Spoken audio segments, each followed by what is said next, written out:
ناظرین کی خدمت میں سلام و آداب. آپ دیکھ رہے ہیں وائس آف لداخ. آج سنیچر ہے، اپریل کی 5 اور شوال کی 6 تاریخ. آج کی تازہ ترین خبروں کو لے کر میں سعید ہاشم رضوی حاضر. ناظرین سے گزارش ہے کہ تازہ ترین خبروں اور حالات و واقعات سے باخبر رہنے کے لیے ہمارے چینل کو سبسکرائب کریں اور خبریں آخر تک ضرور دیکھیں. آپ دیکھ رہے ہیں آپ کا پسندیدہ news channel voice of Ladakh.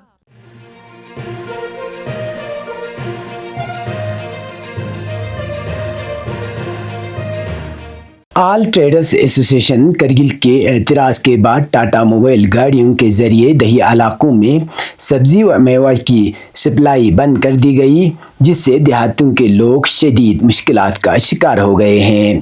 مقامی لوگوں نے وائس آف لداخ سے گفتگو میں بتایا کہ گرمیوں میں یہی گاڑیاں تازہ سبزیاں اور میوہ جات مناسب قیمتوں پر گھر گھر پہنچاتی تھی، لیکن اب معمولی اشیاء کے لیے بھی انہیں 20 سے 25 کلومیٹر دور جانا پڑتا ہے. ان کا کہنا ہے کہ 1 کلو پیاز لینے کے لیے گاڑی بکنگ کرنی پڑتی ہے، جس سے قیمت گوشت سے بھی زیادہ پڑتی ہے. عوام نے ہل کونسل اور یوٹی انتظامیہ سے مطالبہ کیا ہے کہ اس سروس کو دوبارہ بحال کیا جائے. ساتھ ہی انہوں نے مرچنٹ ایسوسی ایشن سے بھی گزارش کی کہ وہ غیر ضروری پابندیاں لگانے کے بجائے عوامی مفاد کو ترجیح دیں اور سبزیاں و میوہ جات مناسب داموں پر فروخت کریں. عوام کا الزام ہے کہ کرگل میں سبزی فروشوں کو تاحال ریٹ لسٹ فراہم نہیں کی گئی اور وہ منمانی قیمتوں پر چیزیں فروخت کر رہے ہیں. ایک شہری نے بتایا کہ ٹاٹا موبائل والے 3 کلو ٹماٹر یا پیاز 100 روپے میں بیچتے تھے، جبکہ کرگل میں یہی اشیاء 70 سے 80 روپے فی کلو کے حساب سے فروخت ہو رہی ہے. یاد رہے کہ ٹریڈرز ایسوسی ایشن نے سری نگر کرگل شاہراہ کھلنے سے قبل پریس کانفرنس میں ٹاٹا موبائل گاڑیوں کے ذریعے سبزی فروخت پر پابندی عائد کرنے کا اعلان کیا تھا، جس کے بعد یہ سروس بند کر دی گئی.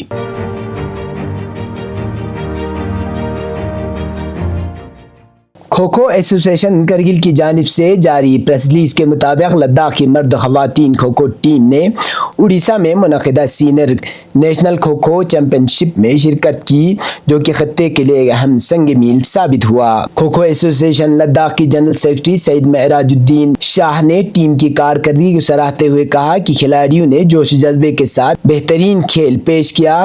انہوں نے کھوکھو فیڈریشن آف انڈیا کا شکریہ ادا کیا، جنہوں نے لداخ جیسے دور افتادہ خطے کے کھلاڑیوں کی حوصلہ افزائی کی اور قومی سطح پر ان کی شمولیت ممکن بنائی. یہ شرکت لداخ میں کھیل کے فروغ اور نوجوانوں کی نمائندگی کے لیے ایک حوصلہ افزا قدم تصور کی جا رہی ہے. اب پیش ہے قومی اور بین الاقوامی خبریں.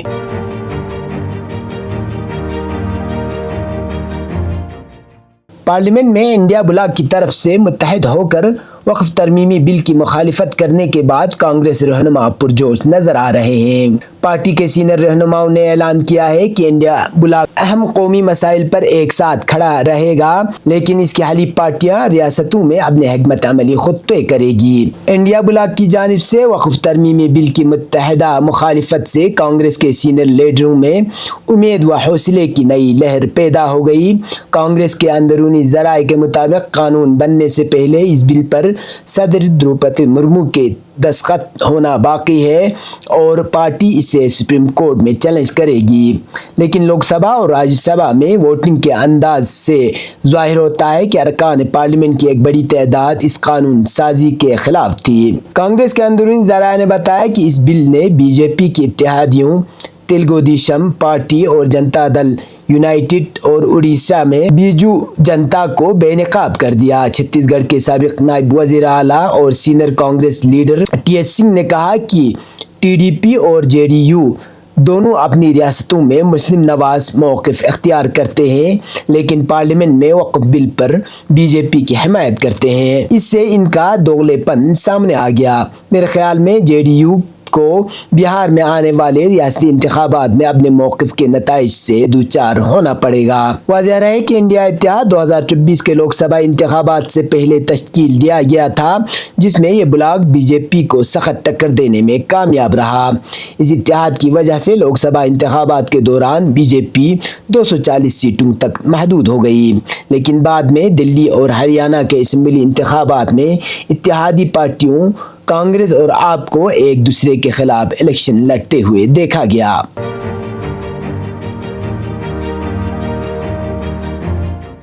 اقوام متحدہ کے ہائی کمشنر برائے انسانی حقوق نے کہا ہے کہ اسرائیل کی جانب سے غزہ میں ایمبولینسوں پر مہلک گولی باری جنگی جرم قرار پا سکتی ہے۔ غزہ کی سول ڈیفنس ایجنسی نے تصدیق کی ہے کہ اسرائیلی فوج نے دار الرقم سکول کو نشانہ بنایا، جہاں 33 فلسطینی پناہ گزین، جن میں خواتین اور بچے بھی شامل تھے، شہید ہو گئے۔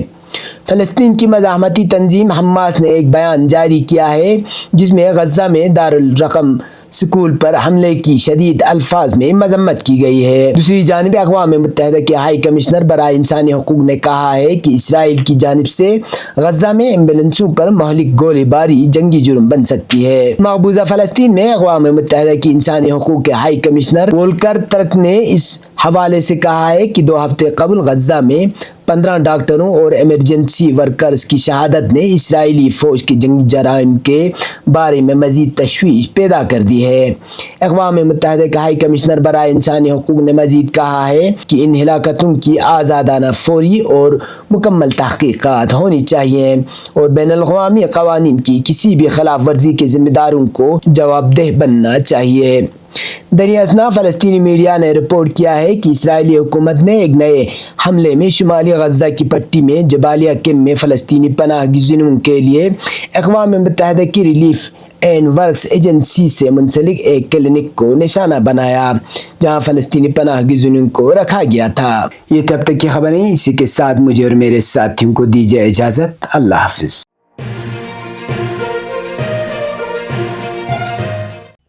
مقامی، قومی اور بین الاقوامی خبروں سے باخبر رہنے کے لیے چینل کو لائک، شیئر اور سبسکرائب کریں، ساتھ ہی بیل آئیکن دبانا نہ بھولیں۔